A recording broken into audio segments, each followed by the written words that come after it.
আছি হচ্ছে উইটবিতে। তো উইটবিতে আমরা বিচের ধারে এসে বিচে যেতে পারিনি, কারণ বিচে মারাত্মক খাওয়া, ধুলোর ঝড়, বালি। তো খানিকক্ষণের জন্য গেছিলাম ভিডিও টিডিও করতে, আমার এই ব্যাগটা একবারে পুরো বালিতে ঢেকে গেছিলো, জুতো ফুতো বালি ঢুকে, বালি খেয়ে মেখে একদম মানে যা তা অবস্থা। বিচে এসেও বিচের ধারে যেতে পারছি না। এইখানে একদম পিয়ারে এন্ট্রি করার সামনের জায়গাটি দাঁড়াচ্ছে, এখানে দেখো সমুদ্রের একটু অংশ এখানে এসে ছোঁয়া দিচ্ছে, আর এখানে কি সুন্দর শিকালগুলো বসে আছে, এটা দেখতে খুব ভালো লাগছে।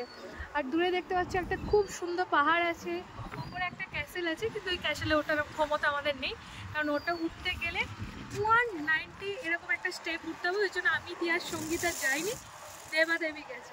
আর এত হোক না পাচ্ছি পিয়ারে যেতে, না পাচ্ছি বিচে যেতে, উইটবিতে এসে আমাদের অবস্থা খারাপ, শুধু এদের ওদের ঘুরে যাচ্ছে আর খাওয়া দাওয়া করে যাচ্ছি, তাই তো দিয়াস?